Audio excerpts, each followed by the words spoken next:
abokaina ku taya ni da addu'a. Subhanallah, me ya faru kuma? To me kuma ke faruwa? Kai ko to faɗa mana dai mu ji. Wallahi jiya a kwanciyar kwana na kasa bacci har sai na rufe ido na.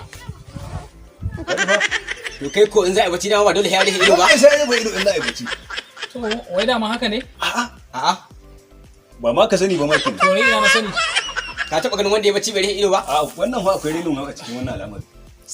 Sannan kuma yanzu abin da ke damuna ba na iya cin abinci har sai na buɗe bakina. Ka ji wani abu?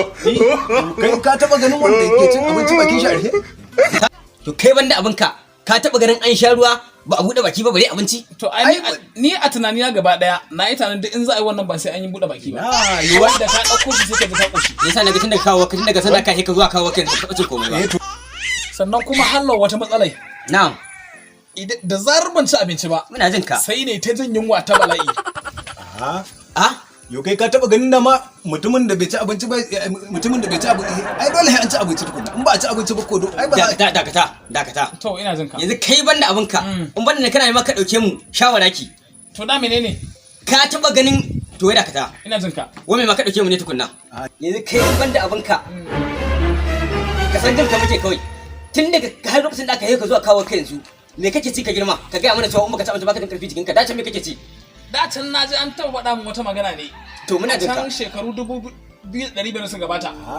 A ce da zarar kana jinyawa kana shafa cikin ka kawai sai ka ji ka koshi. Sanni firiti min jinnu. To shi yasa ni ma na ce bari gwada haka. Nace sanni firiti min jinnu. A ni ba shi bane ni dan adam ne kamar ku.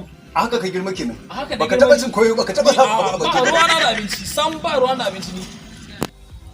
Sannan kuma hallo wani sabon abin daban.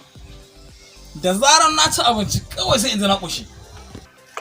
Kai ka dauki mai iska. Ya dauke mu. Ya ku menene? Ya iska. Amma banda ka dauki mai yayin yara. Amma kai daga kan yayin yara ke. Yanzu banda abin ka taba gani ta abinci ba. Ya ba za ka yi dauke mu. Kuma mi ma duka gwanin mu dan buɗe ba.